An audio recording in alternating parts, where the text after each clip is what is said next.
los últimos días, María José Benavente, auditores, auditoras, seguidores, seguidoras, televidentes, chilenos y chilenas todos, hemos escuchado a raíz de distintas temas que hemos tocado, quejas, denuncias de los auditores del Gran Concepción que reclaman porque dicen que hay escasa o nula movilización colectiva. Después de las 7 de la tarde empieza a decaer, 8 ya a las 9 penas las ánimas. Entonces, y particularmente ayer cuando estuvimos hablando o tocando el tema de esta propuesta de la Asociación Chilena de Municipalidades, que ya se ha transformado en un proyecto de ley, en el sentido de que el gran comercio cierre a las 7 de la tarde. Parte de los que decían y estaban de acuerdo con esta posición, decían, claro, si a esa hora ya no hay micro, ¿cómo nos vamos para la casa? En fin, y todo eso. Y este es un tema que viene de antigua. Por lo mismo vamos a preguntarle a la autoridad en la región del Biobío, que como siempre enfrenta los temas, y es Jaime Aravena Selman, Seremi de Transporte del Biobío. Seremi, muy buenos días.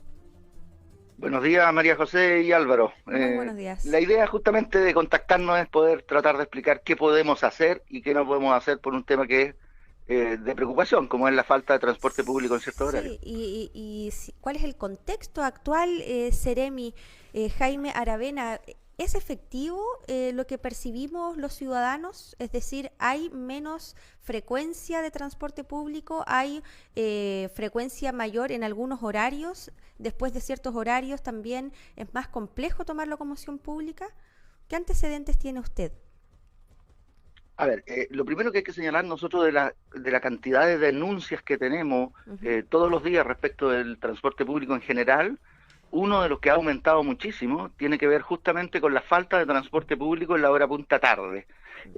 Desaparecieron muchas de las denuncias que teníamos en la punta mañana. Y si uno ve el comportamiento de las personas y cómo se movilizan, en pandemia ha ido evolucionando y ha ido cambiando, fundamentalmente porque en la mañana mucho del comercio abre distinto, tenemos ingreso diferido en los colegios, en los propios trabajos, y por lo tanto la punta mañana dejó de ser un problema porque hay transporte público y no tenemos quejas de uso de transporte público. Sin embargo, el problema se trasladó a la tarde. Y esto viene desde antes, en términos de... Antes de la pandemia ya teníamos dificultades en horas sobre las 11 de la noche, pero en pandemia se agudizó por, yo diría, 2 o 3 motivos importantes. Uno, el toque de queda que teníamos a las 8, a las 10, hoy día a las 12, ha hecho que el propio comercio y el trabajo, las oficinas, etcétera, empiecen a extender su horario de trabajo. Y por lo tanto, se requiere más transporte público.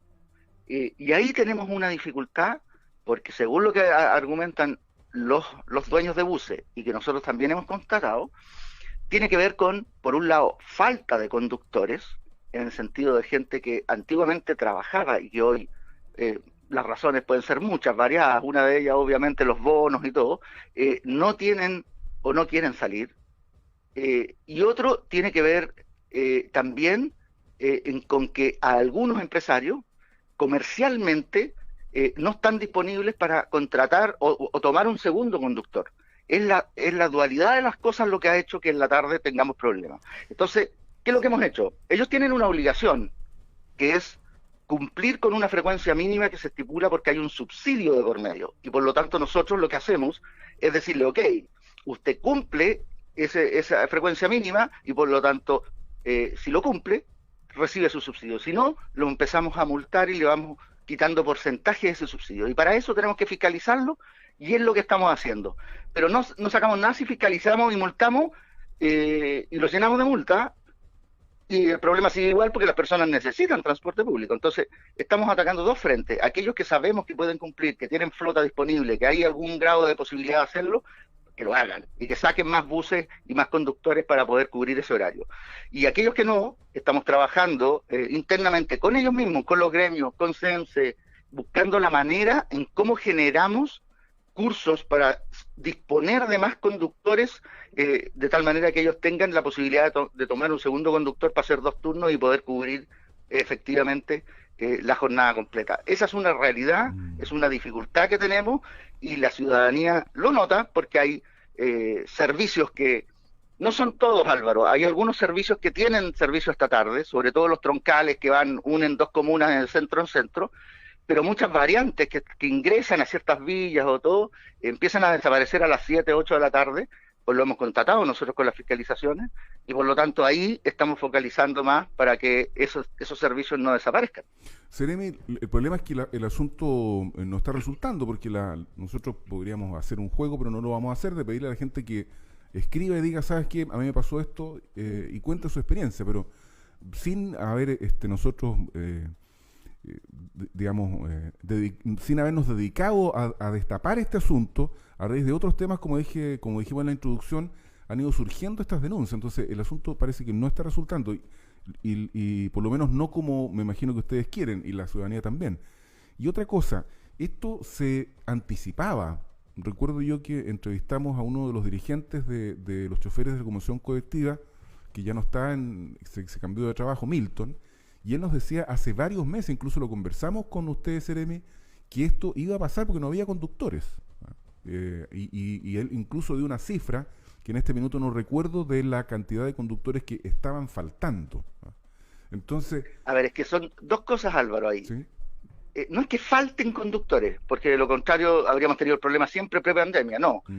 Los conductores existen, y hay un grupo que se fue al servicio privado, sí, es decir, están trabajando en buses privados, está claro. Y hay otro grupo de conductores que está lícitamente en la casa. Sí, pero claro, lo que pasa es que, a ver, yo entiendo que para hacer un buen diagnóstico hay que tener todas las variables claras, y me parece que usted las tiene, digamos, pero al final, en términos prácticos, lo que la gente percibe es que sigue habiendo poca micro, digamos. Entonces, la pregunta que surge es, si hoy, tal como dice usted, el problema se concentra en la tarde, es porque en la mañana todavía la situación no se ha normalizado.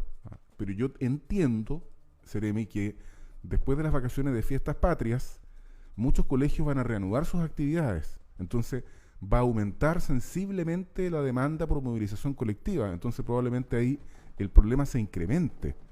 Y uno se pregunta, ¿qué pasa con los avances que nosotros hemos conversado y que celebramos en su minuto respecto de las obligaciones para los empresarios de la movilización colectiva? ¿En qué ha quedado todo eso? Porque al final, Seremi, uno le da la impresión de que, me van a disculpar los empresarios, pero la impresión que yo tengo es que ellos hacen lo que quieren al final. A ver, tú tienes razón, Álvaro, en que hay una situación que con la legislación o la regulación que tenemos hoy es sencillamente inmanejable, y hay que ser honestos en eso.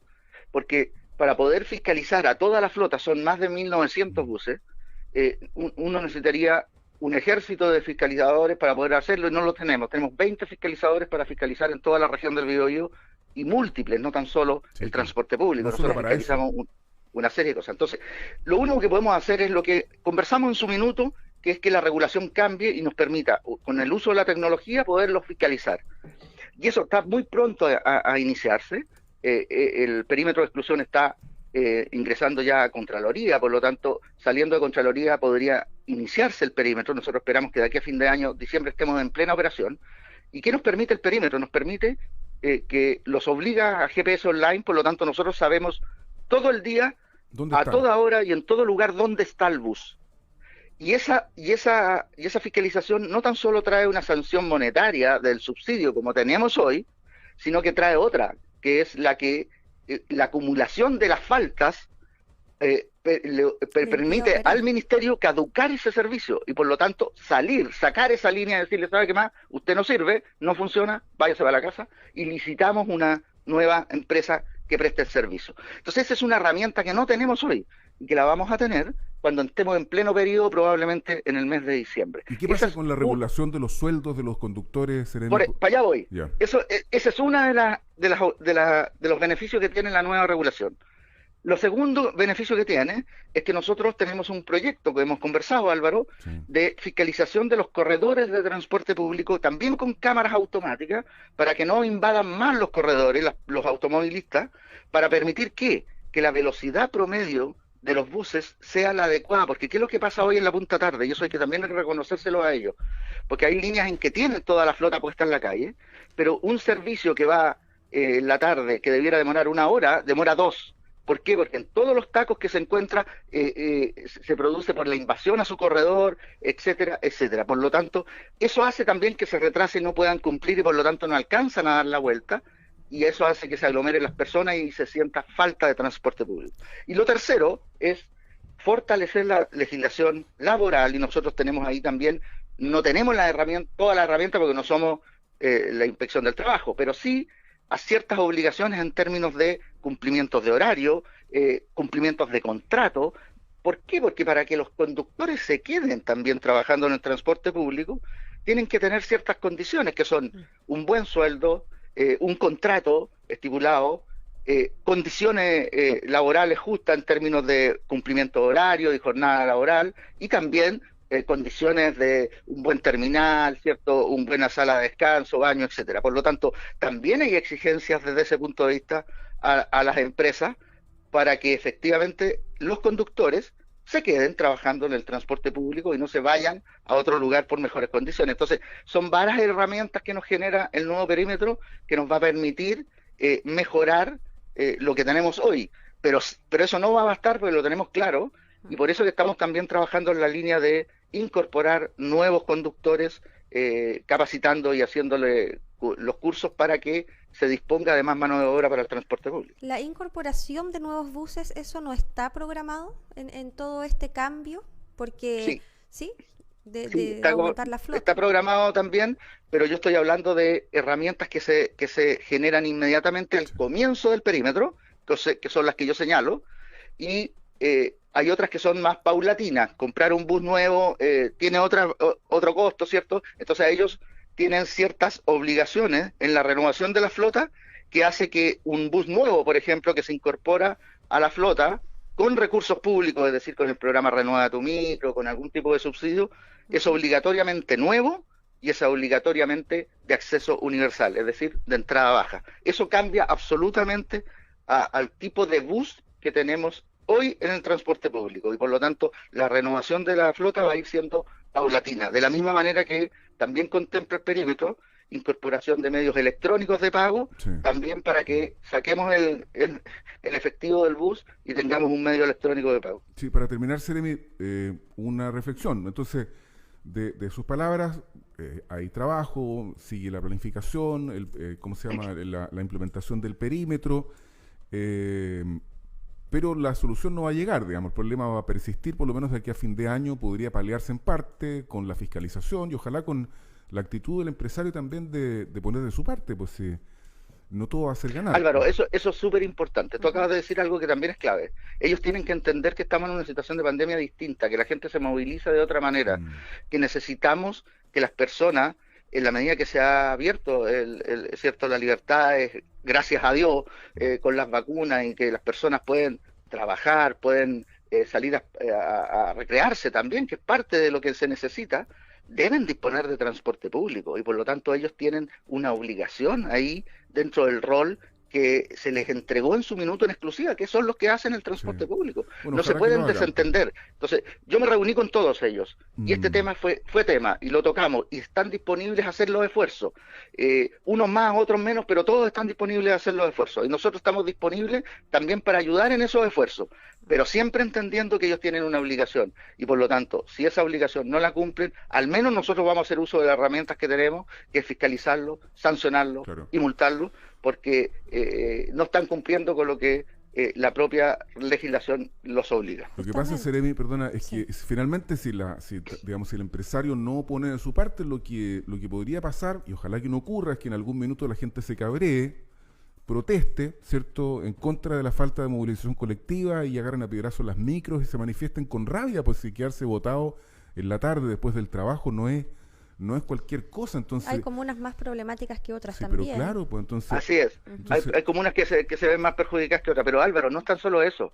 El problema es que cuando hay falta de transporte público, lo que sucede es que aparece el transporte informal. Así es. Y lo que empieza a haber es personas que hacen de taxi colectivo o simplemente de buses piratas, con todo el riesgo que eso significa, con conductores que no son profesionales, con falta de seguro, que en caso de algún accidente no les cubre nada. Entonces, eso es aún más peligroso aún. Por lo tanto, el tema de la falta de transporte público no es trivial, es importante no tan solo porque las personas lo necesitan, sino que porque también se genera un efecto negativo que puede ser peor. Por eso que es importante fiscalizarlo y estar encima para que ello no ocurra. Y yo espero, con el trabajo que estamos haciendo, esta situación comience a cambiar y que veamos efectivamente más transporte público en la tarde. Yo reconozco que hay empresas que están haciendo los esfuerzos, han contratado segundos conductores, están tratando de generar, porque entendamos una cosa también, para ellos esto es un negocio y en la medida que hay disponibilidad de gente, es ingreso para ellos. Y por lo tanto, no es que no quieran tener esos ingresos, es que necesitan también que todos entiendan de que hay que hacer un esfuerzo en conjunto, incluidos los conductores, para poder efectivamente tener más transporte público en la tarde. Sí, Así que yo espero que el trabajo dé fruto, pero vamos a estar encima, nos preocupa, tenemos denuncias permanentes y por lo tanto nuestra obligación es hacer todo lo que esté a nuestro alcance para poder disponerle de transporte público a las personas que lo necesitan, sobre todo en las tardes. Bueno, Seremi, que nos quedó pendiente otro tema, porque desgraciadamente no lo vamos a alcanzar a tocar, pero uno tiene la sensación de que en las calles no caben más autos. Entonces, la restricción vehicular, con un sí o con un no, ¿está siendo analizada, Seremi, sí o no? Las restricciones vehiculares, lo hemos conversado en más de una oportunidad, tienen un efecto muy positivo en el corto plazo, 1 o 2 meses. Al tercer mes, en todas partes del mundo se demuestra eso. Empieza a desaparecer esa buena noticia porque la gente empieza a comprar un segundo auto y finalmente el remedio es peor que la enfermedad. Ya, pero sí o no. Independiente de eso, que nosotros siempre nos vamos a negar a la restricción vehicular porque no produce lo que uno espera, la atribución de la restricción vehicular ya no está en manos de la Seremi de Transporte, está en manos de los gobernadores regionales y por lo tanto hoy día la atribución de hacer restricción la tiene el gobernador regional, no la tenemos nosotros. Muy buenos días, Seremi Jaime Aravena. Gracias por el contacto. Buenos días. No, gracias a ustedes. Saludos a María José y a ti, Álvaro. Buen día. Muchas gracias, Seremi. Igualmente.